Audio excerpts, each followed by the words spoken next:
নদীতে নৌকা করে লোকে যাচ্ছে মামামের দাদুর বাড়ি।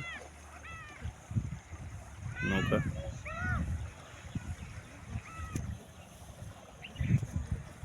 খুব সুন্দর লাগছে দেখতে। লাইভ দেখতে পাবো এরকম ভাবতে পারিনি, এত সুন্দর।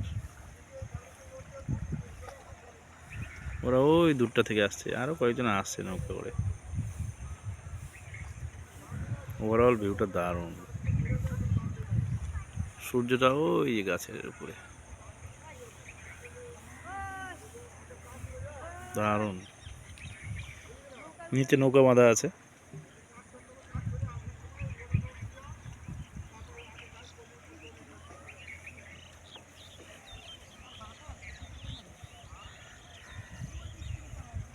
এই যে আরেকখানা নৌকা, আর এটা আমি।